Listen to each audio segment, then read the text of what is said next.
হবে ইনশাআল্লাহ। আসসালামু আলাইকুম ওয়া রাহমাতুল্লাহ।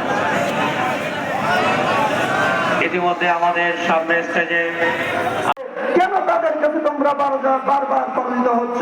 তখন তারা বলছিল যে তাদের দিকে যখন আমরা বন্দুকের নল ত্যাগ করি, তারা ওই বন্দুকের নলের ভিতরে জান্নাত খোঁজে, তাহলে তাদেরকে কেমনে পরাজিত করব?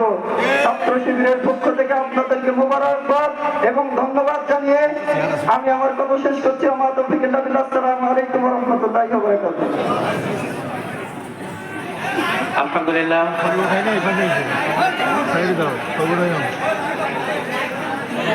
সামনে কিছু বিষয় আছে। ভাই ব্রাদার যারা এসেছেন তারা এবং সাক্ষীরা বিভিন্ন এলাকা থেকে আগত সম্মানিত সুধী মন্ডলী, প্রাণপ্রিয় ভাইরা, সাংবাদিক বন্ধুগণ, সকলকে আমার আন্তরিক সালাম জানাচ্ছি। বন্ধুগণ, এই সুজানা সুফলা এই প্রাণপ্রিয় আমাদের মাতৃভূমি বাংলাদেশ, এই দেশটাকে সর্বনাশের সকল আয়োজন প্রায় সমাপ্তির দিকে নিয়ে গিয়েছিল শেখ হাসিনা।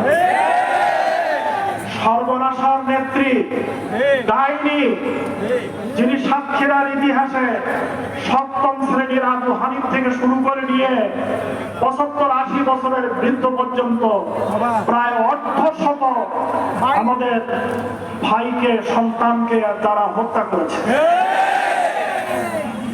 সম্মানিত ভাইরা, আয়না ঘরের কথা আপনারা শুনেছেন। আয়না ঘরের নির্যাতনের একটা কাহিনীকে যদি সামনে নিয়ে আসেন, তাহলে এই জালেমবাজ, এই ফ্যাসিবাদী সরকার আওয়ামী লীগ এদেশে আসা দেশ শাসন করার কোন যোগ্যতা আর রাখে না। শহীদ আসিফ হাসান মাহমুদের গর্বিত পিতা মাহমুদ আলমের নিকটে তিনি অর্থ হস্তান্তর করছেন। শহীদ আসিফ হাসান মাহমুদের গর্বিত পিতা মাহমুদ আলম নগদ অর্থ গ্রহণ করছেন। আমরা সম্মানিত গর্বিত পিতাকে তার সহানুভূতি এবং তাদের কাছে আমরা সহমর্মিতা প্রকাশ করছি। রব্বুল আলামিন এ সকল সন্তানদেরকে শাহাদাতের মর্যাদা দান করুন।